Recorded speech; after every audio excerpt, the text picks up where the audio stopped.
Oke, di pertemuan hari ini kita akan mengimplementasikan, kita akan menerapkan teknik programming di dalam OOP ini yang disebut dengan kelas kontainer ya, kelas kontainer. Jadi bayangkan kontainer ya. Jadi bayangkan kontainer, apa itu kontainer? Kontainer itu bisa kalau kita temukan misalnya dalam ekspedisi gitu ya, di pelabuhan ada kontainer.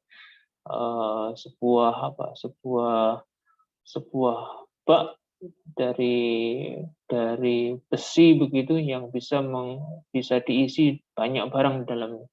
Nah, itu kontainer fisik ya, kontainer fisik yang kita temukan di pelabuhan-pelabuhan. Kemudian juga ada istilah kontainer di rumah ya. Mungkin orang tua kita atau mungkin kita sendiri punya wadah yang namanya kontainer ya. Wadah dari plastik yang ada rodanya, bisa kita isi banyak item barang di dalamnya ya, tidak hanya satu. Itulah kontainer ya. Nanti kurang lebih sama seperti itu prinsipnya. Dalam kelas kontainer ini nanti sebuah kelas itu akan bisa menyimpan banyak objek dari kelas yang lain ya, banyak objek dari kelas lain. Bagaimana caranya, Pak? Ya, caranya adalah dengan menggunakan array. Kita akan membuat array yang berisikan objek dari kelas lainnya. Jadi dengan array, maka banyak objek bisa disimpan sekaligus dalam sebuah variabel ya, dalam sebuah variabel.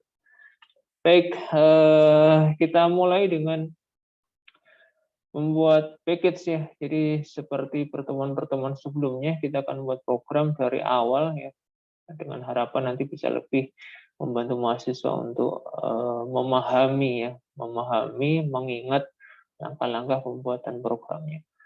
Kita mulai dengan membuat package baru ya, seperti biasanya.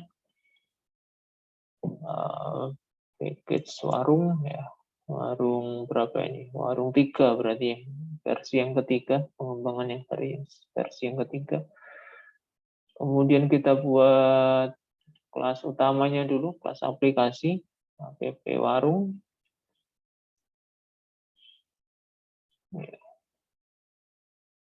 Ini kelas aplikasinya, kelas yang ada main-nya. Kita siapkan import pustaka untuk input sekalian ya.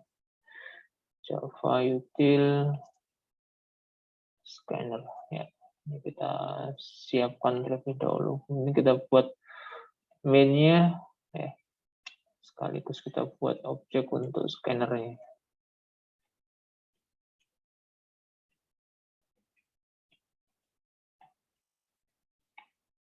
Baik. Nah, ini public static void. Ya. Setelah itu kita kembali menganalisis ya. Kita kembali menganalisis setiap kali kita membuat program OOP, kita lakukan analisis kelasnya dulu ya. Analisis kelasnya. Analisis kelas dari mana? Dari kalimat proses bisnis yang kita temukan. Misalnya untuk kasus ini, ya, untuk kasus warung ini, kita temukan transaksi, ya kalimat transaksi seperti ini, Budi membeli sate dan soto. Nah, misalnya seperti ini. Jadi Budi membeli sate dan soto. Ya, setelah kita temukan kalimat transaksi seperti itu, kita analisis dari kalimat tersebut, kira-kira kelas apa saja yang ingin kita buat ya. Jadi tahap awalnya adalah mengidentifikasi kelas apa saja yang kita buat. Dari mana tahunya? Dari kata benda yang muncul, ya. Kata benda yang muncul dari kalimat tersebut. Kata benda ya. Kata kuncinya adalah kata benda. Kita menemukan kata benda di sini Budi, kemudian sate dan soto. Ya, kita cari bentuk umumnya ya, bentuk umumnya dari kata benda tersebut ya. Sehingga kita temukan misalnya kelas pembeli untuk mewakili dari Budi, kemudian kelas makanan untuk mewakili sate dan soto. Ya, jadi ada kelas pembeli dan kelas makanan. Nah, kemudian kita juga bisa munculkan ya, kita bisa munculkan kelas baru ya, yang namanya pembelian ya, pembelian. Ya, kenapa kita bisa munculkan kelas pembelian? Karena analisisnya adalah ketika kita melakukan transaksi pembelian itu biasanya kita mendapatkan nota atau struk ya, atau kwitansi ya, nota atau kwitansi gitu ya, kwitansi pembelian ya. Karena biasanya seperti ini ya. Ini kan berupa benda ya. Nota kwitansi ini kan benda yang terlibat dalam proses pembelian sebagai bukti ya, sebagai bukti adanya transaksi. Maka kita bisa saja membuat kelas baru yang namanya kelas pembelian untuk menyimpan nanti data-data transaksi ketika terjadi pembelian. Ya, ini pendekatan baru ya. Kalau yang pekan kemarin proses pembelian itu kita wujudkan dengan menarik gitu ya, menarik objek dari makanan ke dalam pembeli ya. Jadi karena status kepemilikannya menunjukkan seperti itu, tapi di pertemuan hari ini kita bisa membuat teknik baru ya, kita bisa membuat cara baru untuk menyimpan data pembelian, yaitu dengan membuat kelas baru, membuat kelas khusus ya yang berguna untuk menyimpan transaksinya, yaitu kita beri nama kelas pembelian. Ya, ini perubahan yang kita lakukan dari program yang pekan kemarin. Analisisnya mungkin bisa dianalogikan dengan proses pembuatan database ya. Ada relasi di database ya, one to one to many, many to many, dan seterusnya. Bisa juga pendekatan untuk membuat kelas mereferensi ke pembuatan tabel-tabel di dalam basis data. Baik, setelah kandidat kelasnya sudah kita temukan seperti ini, maka langkah selanjutnya adalah membuat kelas masing-masing, kelas masing-masing secara terpisah untuk pembeli, makanan, dan pembelian. Oke, kita tambahkan new Java class di package-nya, kelas pembeli. Ya, untuk menyingkat waktu nanti tidak semua data yang kita buat di sini. Misalnya kita hanya menyimpan nama ya, private string, nama pembeli, bisa kalian lengkapi sendiri nanti kalau membutuhkan informasi yang lebih detail tentang pembeli. Pak, ditambahkan alamat boleh nggak? Boleh ya. Pak, ditambahkan nomor KTP silahkan ya. Pak, ditambahkan tanggal lahir and so on ya, silahkan sesuai kebutuhan program saja. Tapi untuk demo hari ini kita cukupkan dengan menyimpan data nama pembeli untuk mempersingkat waktu ya. Kemudian kita buat konstruktornya ya. Kita buat konstruktornya untuk kelas pembeli. Kita pakai yang ada parameternya ya. Ada parameternya seperti ini. Ini parameterize konstruktor. Bisa beri notifikasi. Objek plus nama dibuatnya ini notifnya. Kemudian kita lengkapi setter, getter, dan toString ini ya. Setternya public void set nama ini untuk mengubah isi namanya, nama diisi n. Kemudian getternya ya, karena nama itu bertipe string maka luarannya juga bertipe string. Get nama, karena mengambil kita tidak perlu ada parameternya. Return nama. Kemudian itu string ya, public for, karena toString menjadi string berarti tipe luarannya adalah string. toString. Kemudian returnnya ada tambahan string misalnya pembeli, kita sambung dengan nama misalnya seperti ini untuk toString. Baik, ini kelas pembeli sudah kita buat. Kemudian kita tambahkan kelas makanan ya. Kita awali dengan huruf C kecil untuk menunjukkan kelas provider. Makanan, informasi yang disimpan, misalnya ada dua, nama dan harga. Nama makanan, kemudian integer, harga. Kita buat konstruktornya untuk makanan, misalnya pakai parameter, ya. Kita buat yang pakai parameter, string n, integer h, berarti nanti dipanggil dengan dua argumen ya, nama dan harganya, di mana nanti nama diisi dengan n, kemudian harga diisi dengan h. Kita beri notif objek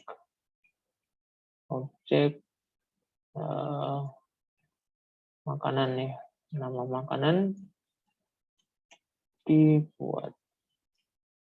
Oke. Kemudian kita lengkapi setternya, setter getter atau string.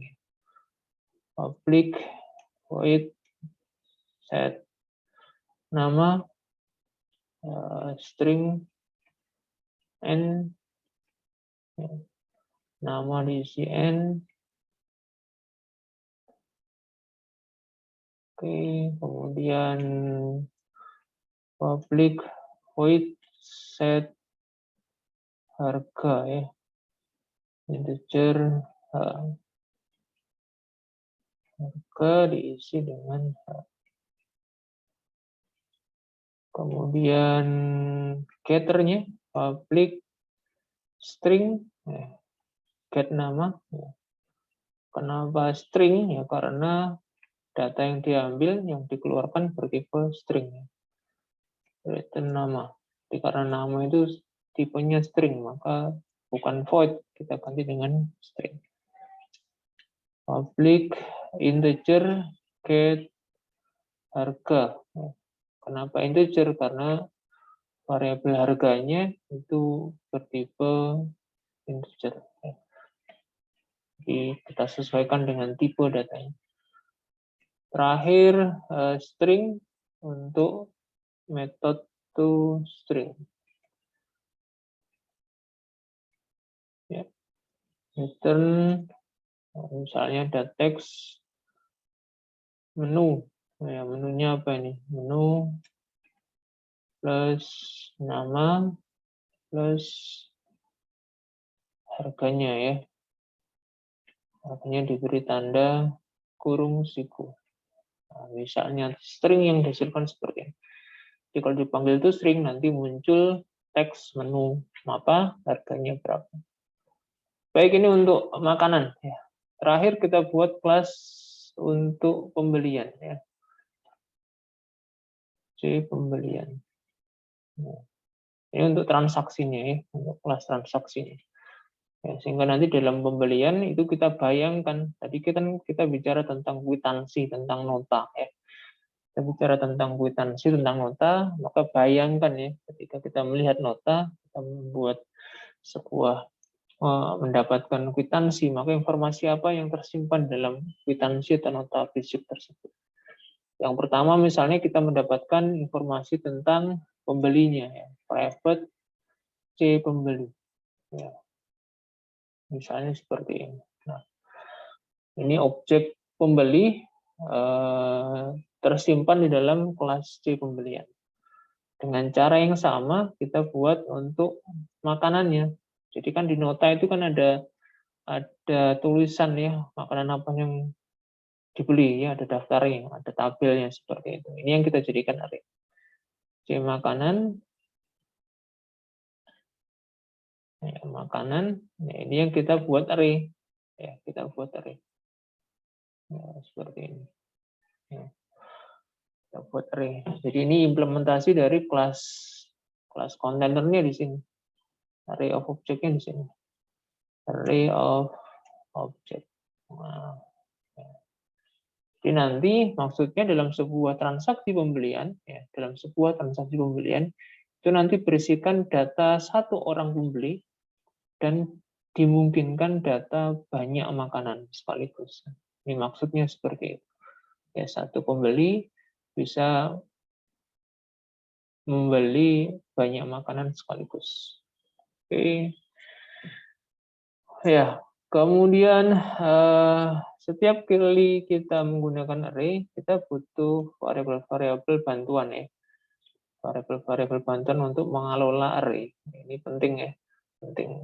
Salah satunya yang pertama adalah jumlah elemennya ya. Kita singkat JMKN ya, jumlah elemen makanan ya. Dalam array nanti yang tersimpan itu berapa? Kita beri nama variabel JMKN. Kemudian max ya. Max makanan ya, ini juga penting ya, max makanannya berapa ya, kapasitas elemen yang disediakan oleh program. Ya, kenapa ini perlu diperhatikan? Karena untuk mengantisipasi out of bounds ya, kelebihan space ya, kelebihan akses terhadap array. Jadi perlu digunakan kapasitas maksimum. Kemudian juga bisa kita gunakan variabel total ya untuk menyimpan total biaya yang merupakan akumulasi dari makanan yang dibeli ya.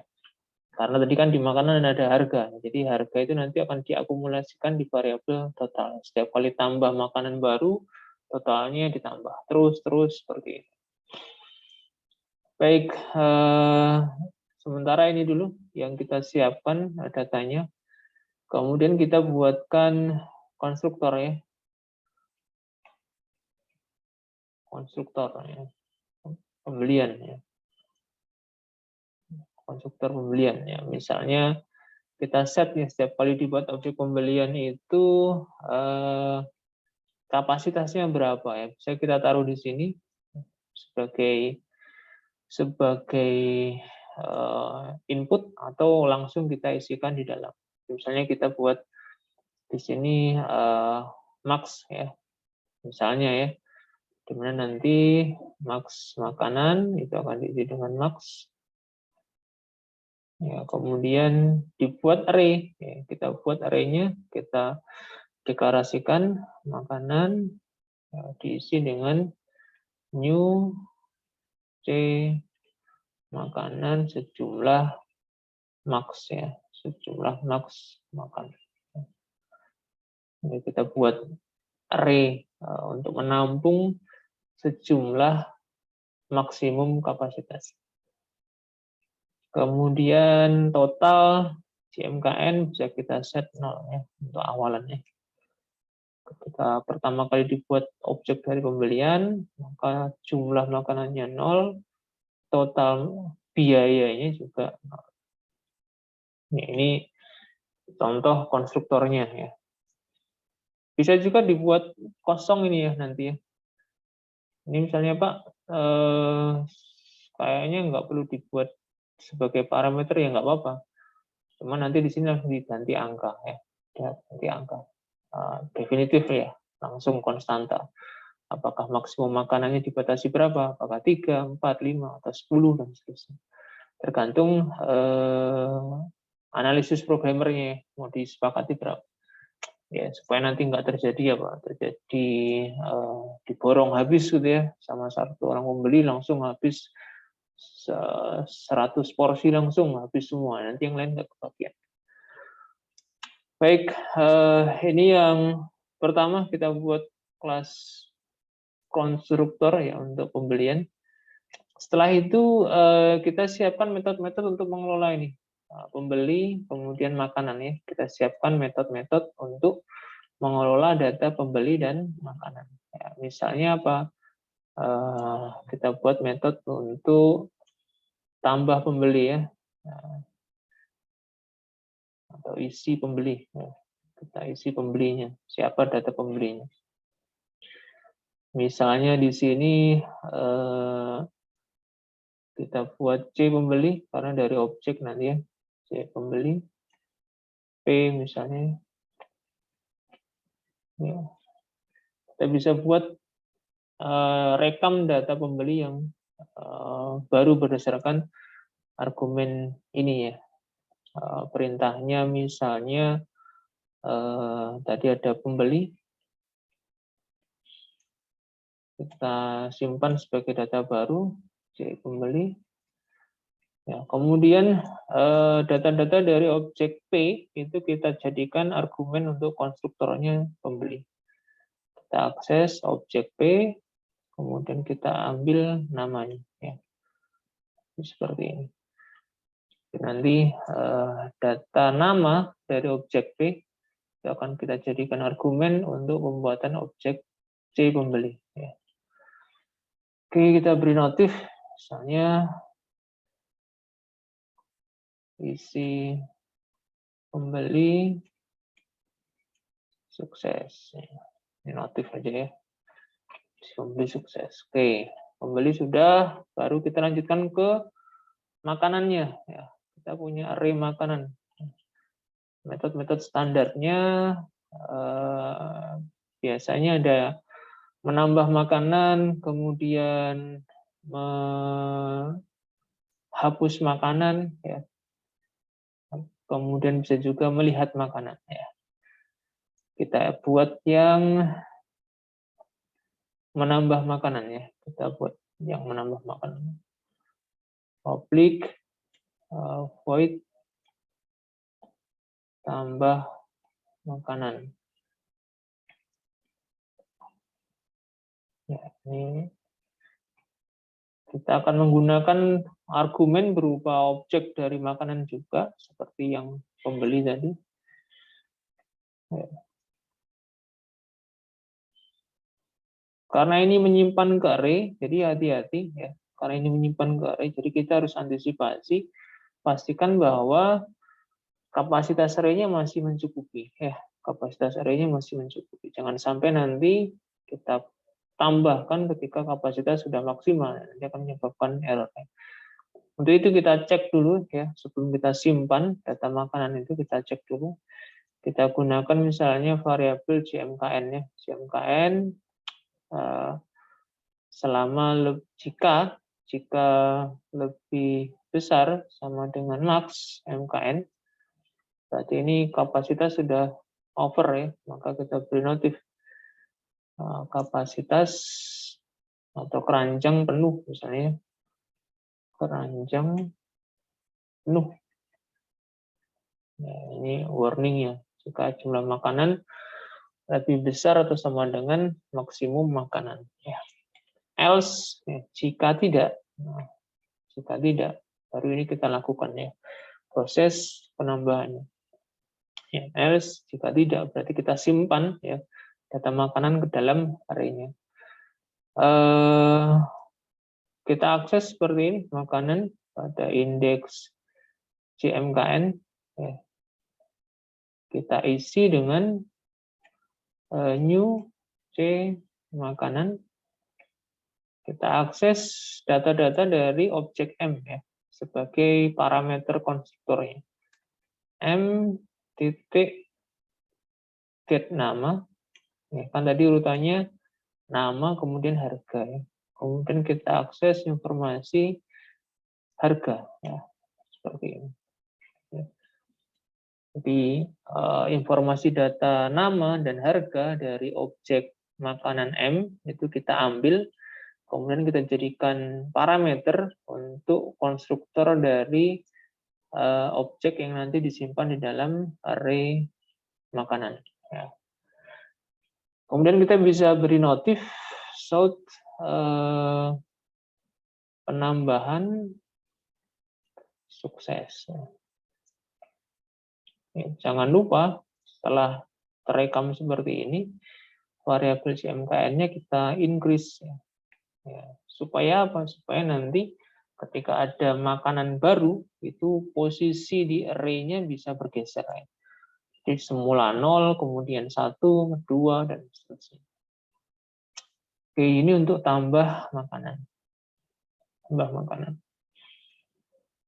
Kemudian yang berikutnya ya, adalah melihat, ya, menampilkan isi keranjang ya, menampilkan isi keranjang ya, isi daftar isi makanan yang sudah dibeli. Ya. Kita buat public void karena hanya menampilkan, jadi kita buat void lihat makanan, ya, tidak perlu ada argumen ya, karena datanya sudah di dalam kelas ini sendiri.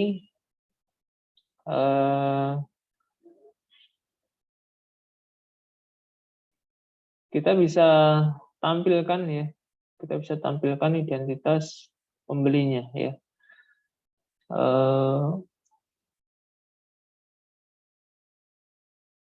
Kita tampilkan shout pembeli ya, toString ya. Nanti muncul nama pembelinya dulu, kemudian daftar makanan ya.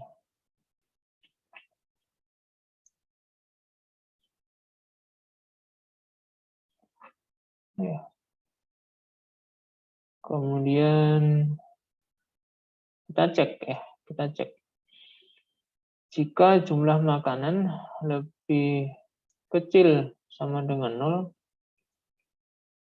ya, maka kita tampilkan keranjang kosong ya, misalnya seperti ini. Else ya, ya. Else baru kita tampilkan isi array-nya tadi ya. For i sama dengan 0, i lebih kecil dari jumlah makanan ya, CMKN. Kemudian kita tampilkan isi array-nya. Ya, kita beri nomor i plus 1, kemudian kita sambung dengan titik, kemudian kita sambung dengan kita akses objek dari array-nya. Jadi makanan indeks ke i ya, kita akses toString ya. Seperti ini. Jadi nanti kita panggil metode toString sehingga yang muncul nanti dua item sekaligus ya, nama makanan dan harganya ya, sebagaimana tadi kita buat di sini ya, toString. Jadi nanti menunya apa, namanya, harganya itu muncul di dalam toString ya. Ini untuk lihat makanan ya, lihat makanan. Kemudian yang ketiga, kita buat metode untuk menghapus ya. Ada kemungkinan transaksinya, ya, ada kemungkinan dalam transaksi pembelian itu dibatalkan ya. Jadi sudah terekam di dalam daftar keranjang, tetapi kemudian dibatalkan. Artinya dihapus dari daftar belanja ya, daftar pembelian. Oke, kita buat metodenya public void hapus ya. Hapus makanan.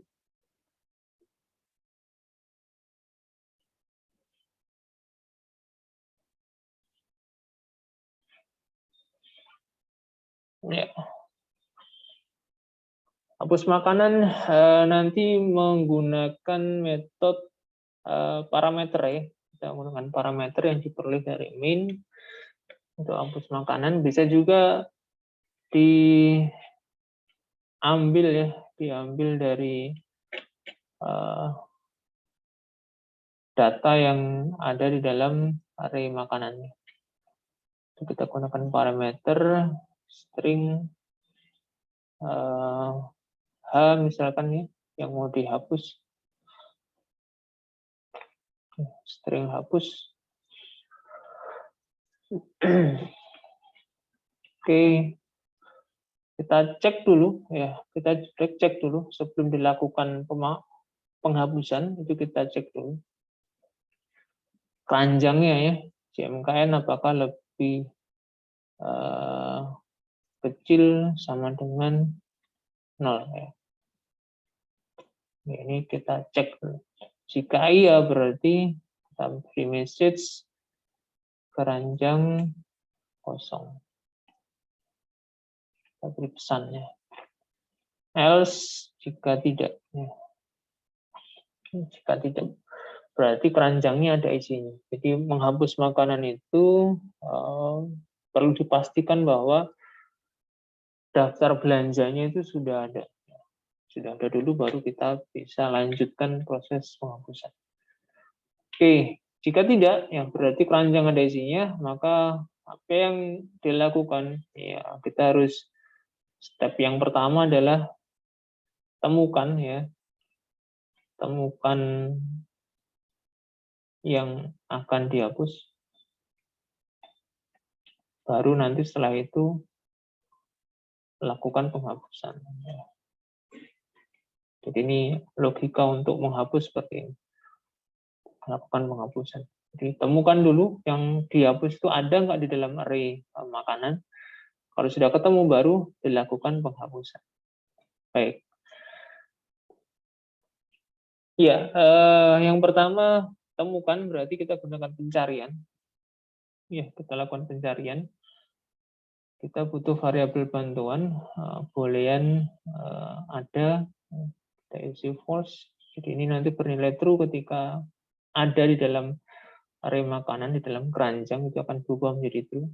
Kita beri nilai awal false, berarti asumsinya tidak ada asumsinya. Kemudian setelah itu kita lakukan pencarian, ya, sekuensial biasa saja, seperti ini. For i sama dengan 0, dimulai dari array index 0 sampai dengan array index CMKN, ya. Seperti ini, mencari. Kemudian kita cek dulu, ya, kita bandingkan apakah hapus, ya, apakah hapus, argumen hapus itu kita gunakan metode equals ignore case, ya. Apakah sama, apakah equal dengan ignore case, ya, berarti diabaikan huruf besar kecilnya, ya, diabaikan. Kita panggil ignore case dengan apa? Dengan array makanan setiap elemen. Nah, seperti ini. Ya. Kemudian jangan lupa data apa yang mau kita bandingkan dari makanan. Ya, kita akses get nama, ya, yang kita bandingkan kan namanya. Seperti ini. Apakah hapus sama dengan nama dari objek makanan di dalam array? Ya, kita akses satu persatu secara berulang-ulang menggunakan looping for. Ya. Jika iya, ya, jika iya, berarti jika true, jika if ini bernilai true, maka apa yang dilakukan? Berarti variabel ada kita set true. Ya. Jadi artinya apa? Artinya ditemukan, ya, artinya ada. Ya, ya, setelah ditemukan, itu berarti di posisi elemen tersebut itu akan dinulkan. Di makanan indeks ke i itu akan dinulkan, dikosongkan seperti ini. Ya. Seperti ini. Ada masalah, ya. Namun setelah ini perlu kita perhatikan bahwa iya kalau yang posisi makanan yang dihapus itu di array paling belakang, nggak ada masalah ini, ya. Nggak ada masalah. Jadi misalnya daftar makanannya ada 3, yang dihapus yang nomor urut ketiga. Maka makanan i diisi 0, is okay, nggak ada masalah. Tapi apa yang terjadi ketika makanan yang ditemukan itu posisinya di depan array, ya, di array bagian depan. Misalnya di elemen 0 atau elemen 1 misalnya. Maka ini akan mengakibatkan bahwa array-nya akan berisi data kosong. Ya, bolong-bolong begitu, ya. Jadi elemen indeks 0 kosong, indeks 1 2 ada isinya. Ini kan nggak bagus nanti, ya. Nggak bagus, ya, nggak bagus. Sehingga ketika nanti ada penghapusan elemen array di bagian depan, ya, maka kita perlu lakukan penggeseran, ya. Penggeseran elemen array yang di belakang. Artinya apa? Artinya maju, ya, dibuat maju. Ya, ini yang perlu kita antisipasi. Bagaimana menggesernya? Nanti penjelasan secara teknis bisa dilihat di modul, dibaca di modul. Disingkatnya kita akan gunakan looping, ya, dimulai dari posisi ditemukannya, itu ya, posisi ditemukannya elemen, ya, kita mulai C dari 1, ya. Kemudian C lebih kecil dari CMKN. Ada case ketika C nanti nilainya adalah sama dengan CMKN minus 1. Nah, ini case. Artinya apa ini? Artinya posisinya di ujung paling kanan, ujung belakang. Ujung belakang. Berarti tinggal kita perintahkan makanan indeks C itu kita isi dengan 0. Else, nah ini yang else ini. Jadi ketika C-nya ini bukan di ujung belakang, ya, C-nya ini misalnya masih di awal, ya, maka yang kita lakukan adalah menggeser, ya, makanan indeks C itu kita isi dengan makanan indeks C plus 1. Ya, jadi ini gesernya seperti ini. Ini teknik gesernya. Geser maju, ya. Jadi data C plus 1 diisikan di posisi C. Jadi kalau C-nya 0, maka diisi dengan 1. Ya. Kalau C-nya 1, diisi dengan 2. Kalau C-nya 2, diisi dengan indeks 3, dan seterusnya. Baik, ini catatan untuk proses penghapusan, ya. Jadi kita perlu tambahkan script untuk menggeser isi array. Supaya apa? Supaya yang kosong itu selalu di sebelah kanan. Ya, supaya kalau ada elemen yang kosong itu posisinya selalu di sebelah kanan. Oke. Kemudian jangan lupa kita break, ya. Setelah sukses melakukan penggeseran ini, kita break. Ya, kita break. Jadi setelah sukses dinulkan, dihapus, itu nanti kita break loopnya. Ya, jangan lupa, ya, sebelum di break itu jumlahnya harus kita apa ya? Kita set dengan minus 1, ya. Jadi jika ditemukan di sini, jika ditemukan itu berarti nanti kita kurangi CMKN-nya seperti ini. Kemudian kita beri perintah break, ya. Sehingga loopingnya tidak dilanjutkan. Jadi setiap kali langsung ketemu, ya, langsung ketemu ini, maka dia otomatis dinulkan, kemudian loopnya diakhiri. Oke. Kita bisa tambahkan notif, ya.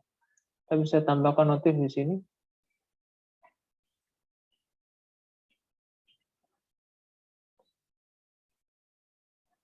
Penghapusan sukses. Ya. Kemudian ada kemungkinan ketika dicari di sini itu namanya nggak ada, ya. Nama yang dimasukkan itu nggak ada. Ya, nama yang dimasukkan nggak ada di dalam daftar keranjang, ya. Taunya bagaimana? Taunya nilai loop, nilai variabel adanya masih false, ya. Sehingga kita bisa tambahkan script untuk informasi, ya, ketika pencariannya gagal. If ada sama dengan false, ya, kita beri message makanan tidak ada. Bisa seperti ini, ya. Jadi ketika setelah dicari ternyata nggak ada di dalam daftar pembelian, ya, munculkan pesan makanan tidak ada. Baik, ini untuk hapus makanan, ya, untuk hapus makanan. Hapus makanan kita sudah buat, ya, berarti kita sudah punya berapa ini? 4 metode, ya, 4 metode. Isi pembeli, kemudian lihat makanan, kemudian kita buat tambah makanan, ya. Ini oke, baik. Setelah metodenya sudah dirasa cukup, ya, setelah metode sudah dirasa cukup, ya, kita kembali ke kelas aplikasi ya. Kita mulai bangun menu programnya. Kita mulai bangun menu programnya. Ya, kita masuk ke kelas aplikasi kembali, karena nanti ada pilihan menu. Kita buat variabel pilih, ya, pilih 0 nilai awalnya, kemudian ini untuk sub menunya, nanti kita mungkin ada sub menunya, kita juga beri nilai awal 0. Kita gunakan ulangan, do while, pilih tidak sama dengan 4 ya. Kenapa 4? Karena kelas yang kita buat ada 3 ya, jadi nanti yang keempat itu yang exit ya. Oke, kita buat menu utamanya, app warung, aplikasi warung, ya kita tambahkan /n supaya nanti ketika berulang dia ada jarak dengan teks di atasnya. Menunya satu pembeli untuk data pembeli, kemudian sort 2 untuk data makanan, kemudian sort 3 untuk transaksi, ya misalnya kalimatnya transaksi, ya penjualan maksudnya. Sort 4 ini untuk selesai. Kemudian kita buat input. Kita buat input, pilih sama dengan berapa. Kita gunakan scanner, pilih next in, kemudian kita switch variabel pilih. Ya, kita buatkan Q1 sampai dengan Q4. Q2, kemudian break, Q3 break, Q4. Karena case 4 ini case terakhir, kita tidak perlu nambahkan break, nggak apa-apa ya. Tambahkan boleh, nggak ditambahkan nggak apa-apa, karena otomatis dia akan selesai. Terima kasih untuk case 4-nya. Ya, kemudian case 1, case 2, case 3 kita lengkapi ya.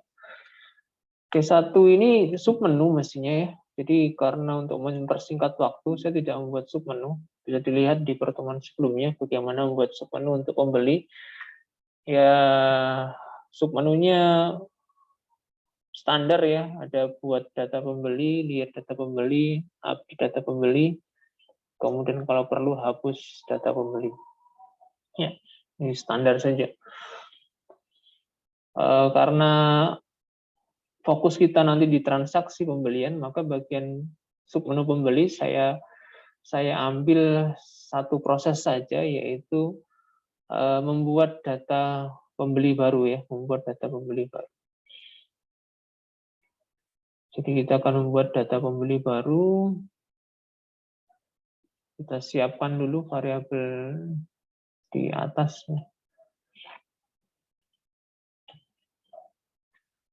C pembeli, PPL misalnya, new C pembeli.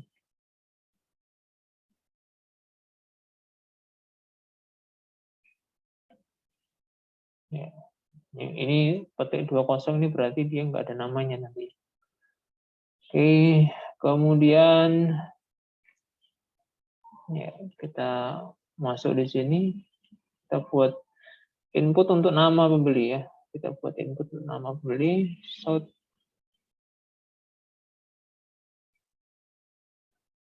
nama pembeli,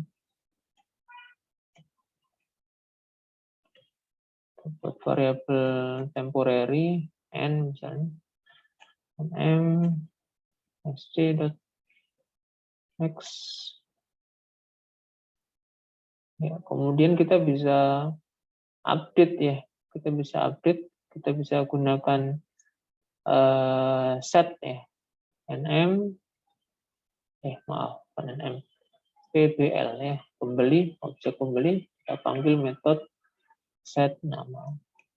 Ya, namanya dari variabel nm. Oke. Baik, ini untuk set nama ya, set nama. Saya tambahkan natif.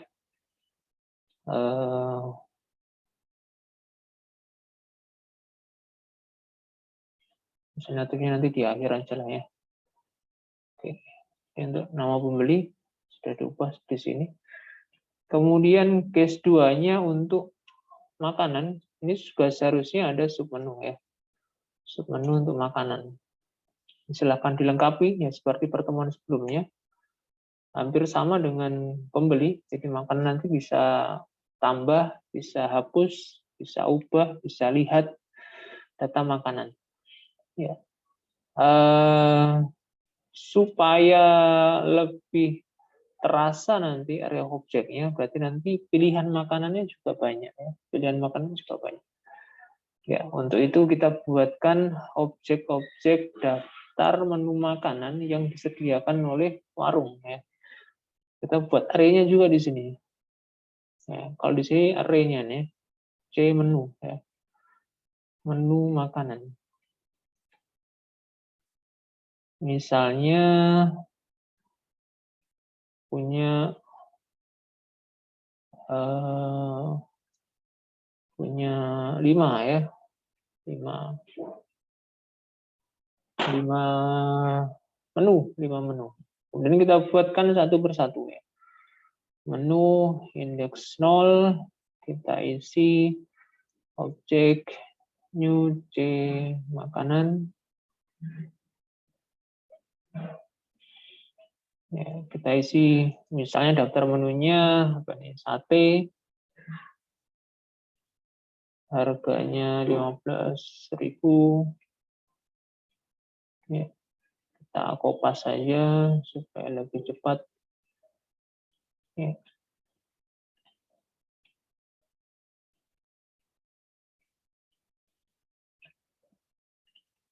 Ada soto, ada gulai, ada bakso, kemudian ada pecel misalnya.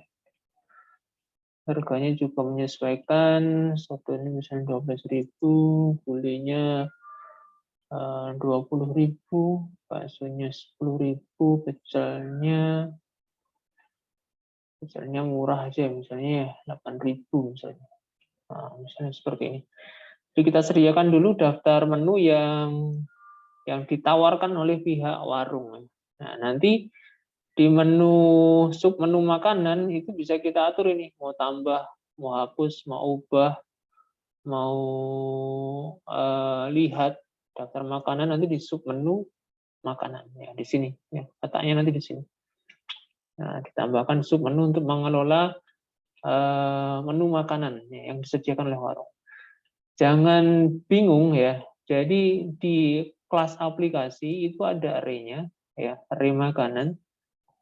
Nanti di kelas pembelian juga ada array makanan. Nah, ini jangan bingung ya, jangan bingung. Jadi maksudnya begini, kalau di dalam kelas pembelian itu berarti array-nya untuk menyimpan data makanan yang dibeli ya. Ya.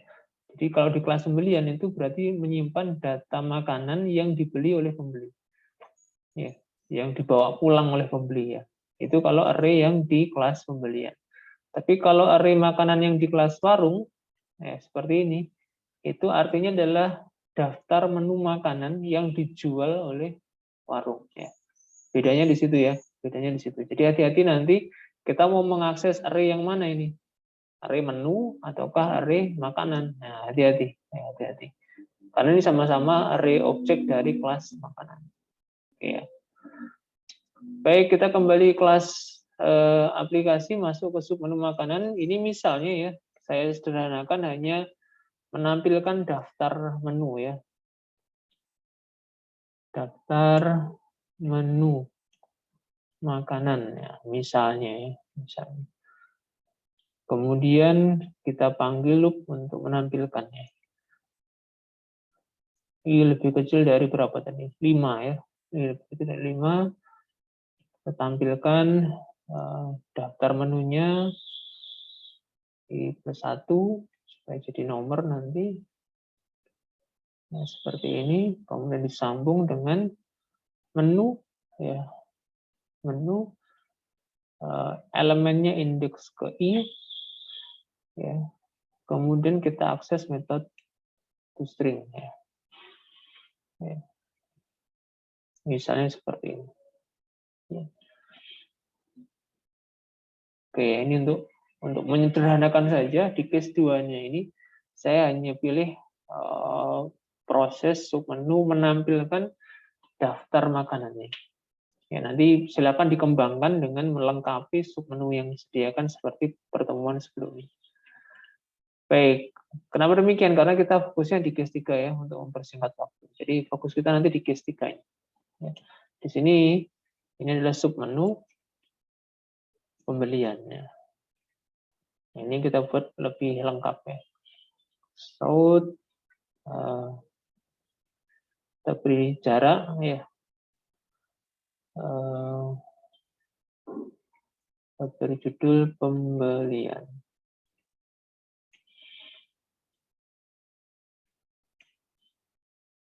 Ya, oh ya, ini kita buat loop ya. Kita buat loop seperti submenu biasanya. Kita buat perulangan. Do while pilih 2 ya, tidak sama dengan 5 ya. Kenapa 5? Karena tadi kita di kelas pembelian kita membuat ada 4 metode ya, isi pembeli, tambah makanan, lihat makanan, hapus makanan. Jadi kita siapkan submenunya ada 5.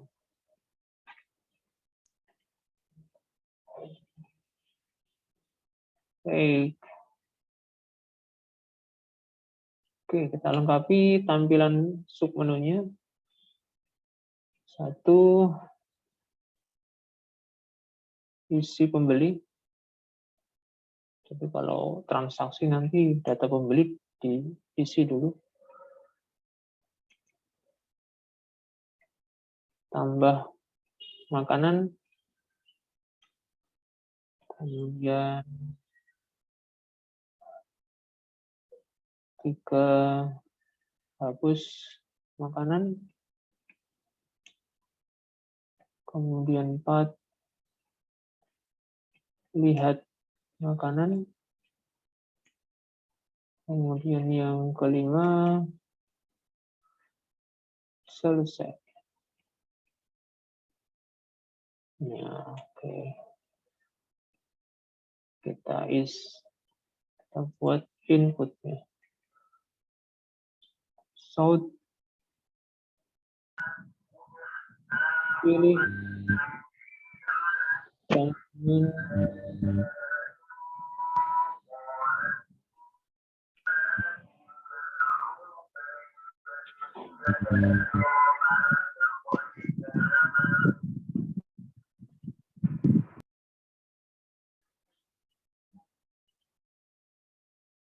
Oke, kita buat inputnya.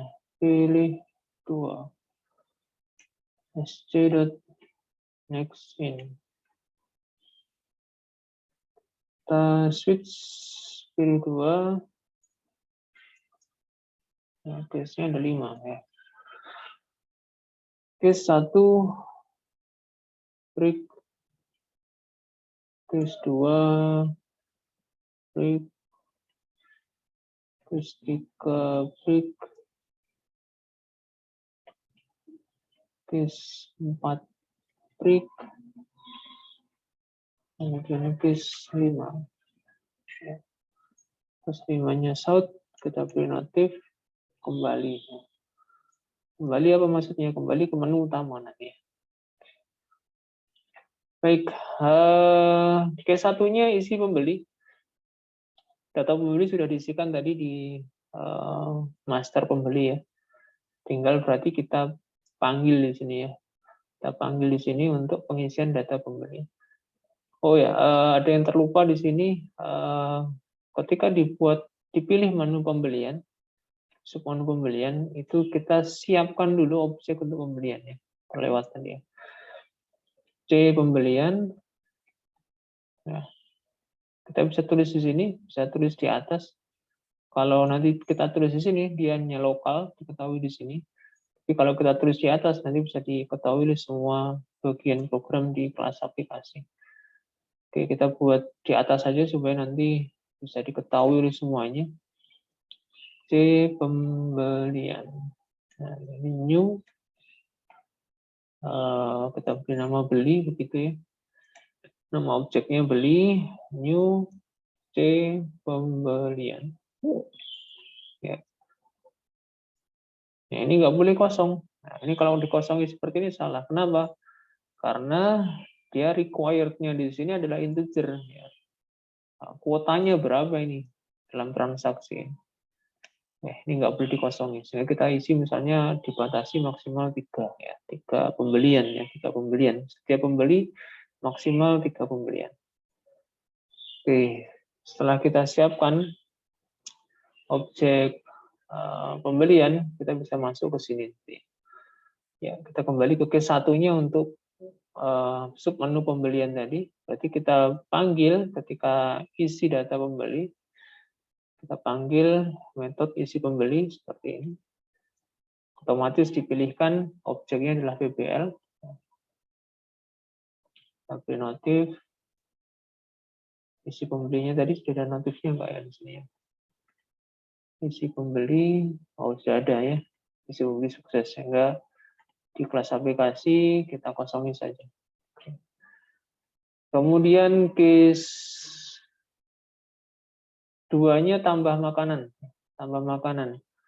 Tambah makanan di sini butuh argumentasi objek makanan ya, C makanan M. Berarti kita harus mencarikan dulu ya, mencarikan dulu makanan yang akan dipilih ya. Oke. Berarti nanti ada input di sini. Kita pilih input. So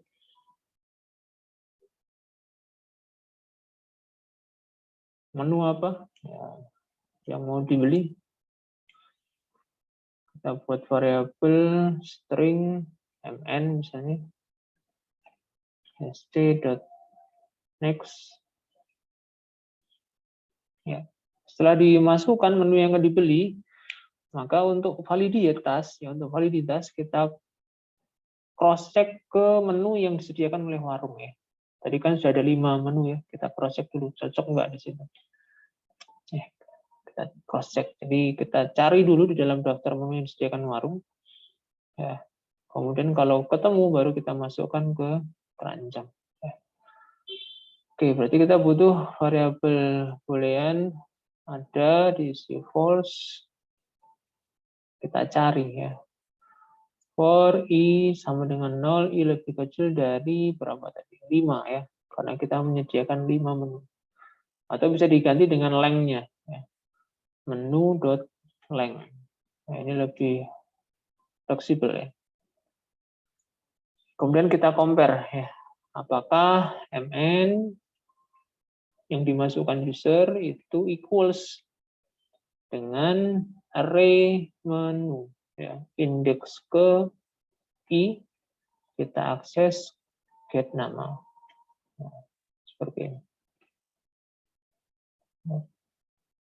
Kita cari dulu. Jika ternyata ada di dalam array menu, maka kita beri notif ya. Kita set adanya bernilai true. Ya. Ada bernilai true. Ya. Kemudian baru kita panggil ya. Kita panggil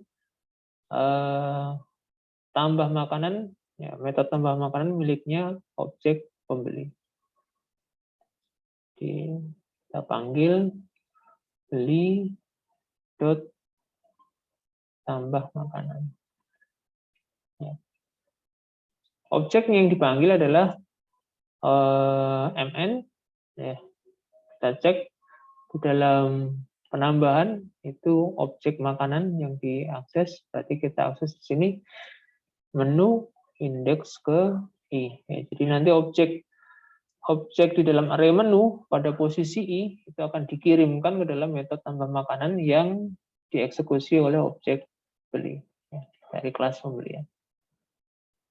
Oke, jadi ini kalau barangnya ditemukan di dalam daftar menu.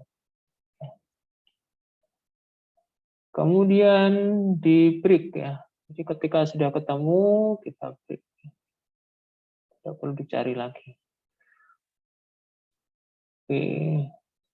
Jika ternyata ada bernilai false, nah, kan pencariannya bisa jadi gagal ya. Jadi tidak ada dalam daftar menu. Kita beri notif shout menu tidak ada. Ya. Oke. Kemudian break. Ini untuk penambahan makanan. Di prosesnya di input dari user mau menambah menu apa, kemudian dicari dulu ke dalam daftar menu yang disediakan oleh warung. Kalau ada, panggil metode tambah makanan. Ya. Kalau tidak ada, ya false berarti tampilkan pesan menu tidak tersedia, menu tidak ada. Baik, ini untuk penambahan. Kemudian yang ketiga ini yang tadi menghapus makanan. Ya, menghapus makanan. Menghapus makanan berarti ada input menu apa yang mau dihapus ya. Kita buat input shout menu dihapus. Apa ini ya? Oh ya, ini untuk seragam kita beri spasi ya, 2 spasi. Ya, supaya tahu ini posisinya di submenu. Ya. Ya, seperti yang di atas nanti ya. Oke, menu dihapus. Kita buat string variabel untuk penghapusan string.next menu yang akan dihapus ya. Berarti menu yang dihapus nanti cross check-nya ke array di kelas pembelian ya. Cross check-nya di array kelas pembelian. Ya, di sini nanti ya. Kita lihat di hapus makanan. Jadi argumennya adalah string seperti ini. Dipanggil, dimasukkan ke metode hapus makanan. Langsung saja di sini kita panggil beli dot hapus makanan stringnya H. Seperti ini. Ya. Oke, ini untuk menghapus menu makanan. Kemudian keempatnya melihat. Ya. Melihat makanan yang dibeli oleh pembeli. Ya, kita cek di kelas pembelian, lihat makanan itu dia tidak perlu argumen, dia langsung kita panggil, dia nanti akan menampilkan isinya.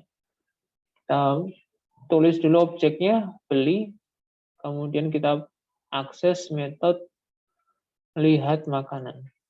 Nah, seperti ini. Oke. Baik, sepertinya sudah cukup lengkap submenu yang kita buat ya. Kita sekarang mau coba running ya. Kita coba tes running khususnya untuk transaksi pembelian. Oke, kita tes run.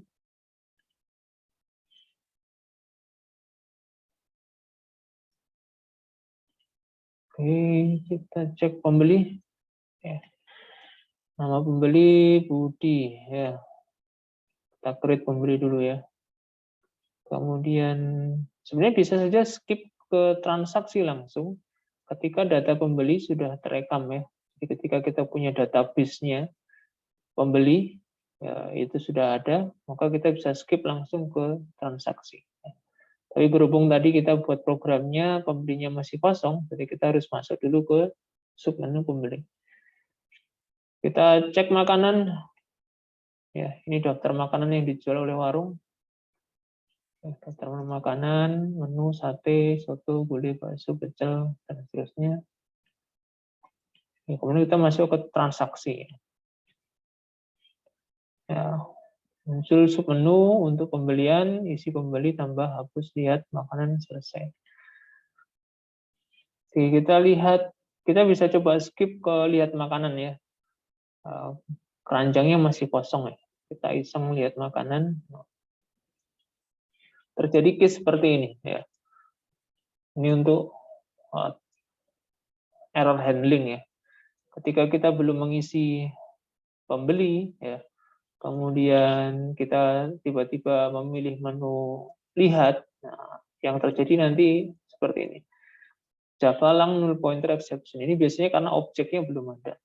Di dalam mana problemnya? Di kelas pembelian Java baris ke-27. Kita coba cek ya, di baris 27 ini isinya apa. Ya, jadi di sini dia error.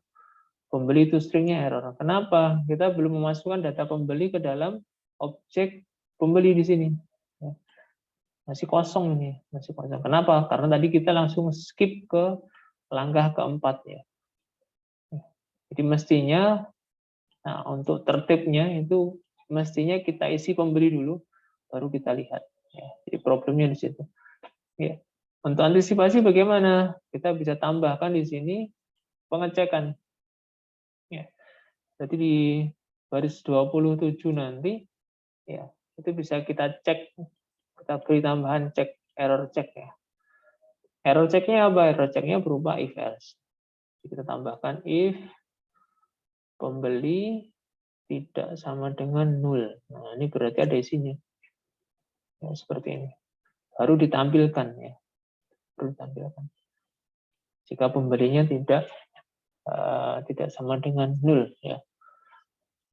Else kita bisa beri message ya. Pembeli belum ada. Kalau misalnya pembelinya masih nol. Oke ya. Coba run ulang.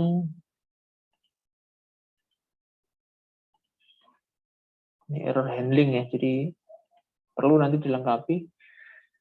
Kita isi pembelinya dulu, namanya Budi. Ya. Ini Budinya sudah tercatat selaku pembeli, tapi dalam transaksi dia belum masuk. Ya. Kalau kita masuk ke transaksi, kemudian kita lihat langsung makanannya yang dibeli, ya. Jadi muncul di sini notifnya pembeli belum ada, ya. Muncul keranjang juga masih kosong. Ya. Jadi dua error langsung muncul ya, ada pesan kesalahan, tapi tidak error ya, programnya tidak error. Jadi muncul pesan kesalahan. Oke, berarti kita mulai dari yang pertama, kita isi pembelinya dulu. Ya, isi pembeli sukses. Kita lihat makanan. Ya. Keranjang masih kosong. Ya. Tapi pembelinya sudah ada datanya. Ya. Pembelinya Budi. Daftar makanannya masih kosong. Ya. Jadi tidak error. Program tidak berhenti. Oke, kemudian kita tambah makanan. Ya, kita tambah makanan. Menu apa yang mau ditambahkan? Misalnya sate. Ya, penambahan sukses. Kita lihat. Ya, ada menu sate ya masuk dalam daftar makanan yang dibeli oleh Budi. Kita tambah lagi soto. Ya. Penambahan sukses. Kita lihat. Ya, sudah ada dua menu, sate dan soto. Kita tambah lagi. Misalnya pecel ya. Kita beli pecel. Ya, penambahan sukses ya. Kita lihat makanannya. Ya, ada tiga menu. Sate, soto, pecel. Oke. Kita hapus sekarang ya. Kita coba skenario hapus. Kita hapus misalnya sotonya ya. Soto nggak jadi Pak, ya, nggak jadi beli. Kita hapus menu soto. Penghapusan sukses. Kita lihat hasilnya. Pilih menu 4. Menunya yang dibeli, daftar makanan yang dibeli oleh Budi. tinggal 2, sate dan pecel. Ya, diganti misalnya ya, diganti tambah makanan. Tadi skenarionya yang tidak ada apa ya? Makanan tidak ada itu rawon misalnya ya. Mau nambah rawon, rawonnya kan nggak ada di sini. Coba tambah rawon. Ya, muncul pesan kesalahan, menu tidak ada. Ya, kemudian kita tambah makanan lagi, kita pilih bakso misalnya, kita pilih bakso. Penambahan sukses, kita lihat daftarnya. Ya, muncul 3 makanan yang sudah dibeli, sate, pecel, bakso. Oke, kita coba tambah lagi ya, skenarionya over dari keranjang. Menu misalnya yang ada ini gulai ya. Kita mau nambah gulai. Nah, jadi muncul pesan kesalahan, keranjang sudah penuh. Keranjang sudah penuh. Karena kita batasi tadi, ketika dibuat di programnya, ini konstruktornya adalah kita set 3 ya. Jadi kapasitas maksimal pembeliannya adalah 3. Oke. Baik. Kemudian kita akhiri ya. Kita akhiri. Kita lihat dulu jalan 4. Ya, 3 menu yang dibeli oleh Budi. Sate, pecel, bakso. Kemudian kita selesai. Ya. Message-nya kembali ya, ketika pilih selesai, kembali ke menu utama. Oke, kita pilih selesai. Ya, baik. Jadi ini program kita. Ya, kurang lebih nanti kerangka aplikasi final project-nya kurang lebih seperti ini. Nanti kita sempurnakan lagi dengan relasi inheritance ya di pertemuan pekan depan. Jadi gambarannya kira-kira nanti aplikasi minimalnya akan seperti ini. Kira-kira gambaran aplikasinya. Tinggal nanti kalian tambahkan dengan penghitungan biaya ya, penghitungan biaya. Jadi bagaimana menghitung biaya? Karena nanti setiap transaksi pembelian itu nanti akan mengubah nilai variabel total. Di mana Pak nanti ditambahkan? Berarti kita tambahkan penambahan biaya itu di tambah makanan. Di total biaya akan bertambah ketika dijalankan tambah makanan dan berhasil. Ya. Kemudian total biaya akan berkurang ketika dihapus makanan. Ya. Jadi total biaya akan berkurang ketika hapus makanannya dieksekusi oleh user ya, oleh user. Baik, saya kira itu penjelasan saya sekaligus demo pembuatan program untuk mengimplementasikan kelas kontainer. Jadi secara garis besar prosesnya ketika membuat kelas, kita membuat objek ya, kita membuat area objek di dalam sebuah kelas ya. Misalnya kita buat kelas pembelian, kemudian kita tambahkan array of objek kelas makanan di dalamnya. Ya, ini untuk mengimplementasikan kelas kontainer. Kelas kontainernya yang mana? Kelas kontainernya ya yang si pembelian ini menjadi kelas kontainernya. Kemudian array of objeknya adalah makanan ya, makanan. Setelah ditambahkan array of objek, kita lengkapi dengan metode untuk mengelola array tersebut. Ya. Untuk mengelola array tersebut, kita tambahkan metode-metode yang dibutuhkan. Ya, metode-metodenya standar ya, sebagaimana operasi-operasi di dalam database ya, ada CRUD ya, create, read, update, delete. Kita buat metode untuk create ya, tambah makanan, kemudian update ya. Ini update nanti kita gantikan dengan hapus dan tambah ya. Jadi kalau mau update ya dihapus dulu baru ditambah ya, seperti itu. Kemudian lihat ya, read ya, untuk melihat makanan. Ya, ini metode yang kita siapkan untuk mengelola array objek makanan. Ya, setelah metode-metodenya kita siapkan di kelas pembelian. Langkah berikutnya adalah kita implementasikan di kelas aplikasi. Ya. Caranya bagaimana? Caranya kita buatkan submenu ya, submenu yang sesuai dengan metode yang kita buat tadi untuk pembeliannya. Isi pembeli, tambah makanan, hapus makanan, lihat makanan. Ya, jadi itu yang kita lakukan untuk mengimplementasikan kelas kontainer. Kemudian tinggal dipanggil satu-satu sesuai dengan kebutuhan. Ya, kalau isi pembeli ya tinggal dipanggil isi pembeli. Kalau mau menambah ya kita cek dulu misalnya sesuai nggak dengan menu yang disediakan oleh warung. Kalau sesuai baru ditambahkan makanan. Kemudian untuk menghapus juga sama ya. Menu dihapus, yang mau dihapus apa gitu ya. Ya. Kita masukkan stringnya, kemudian kita cross check ke pembelian. Ya. Kita cross check ke array makanan yang ada di dalam kelas pembelian. Baik, jadi kira-kira seperti itu langkah-langkahnya atau tahapan-tahapan untuk menerapkan kelas kontainer. Silakan nanti dicoba ya program ini di komputernya masing-masing. Sekalian juga dipelajari penjelasan di modul yang sudah saya bagikan. Kalau ada nanti kesalahan, ada error, ada yang kurang jelas, kurang dipahami, silahkan bisa langsung ditanyakan. Baik, saya kira kita cukupkan dulu untuk pertemuan hari ini sampai di sini ya. Kita akan sambung lagi pekan depan dengan fitur terakhir dari OOP yaitu relasi pewarisan. Kita kembali ke forum.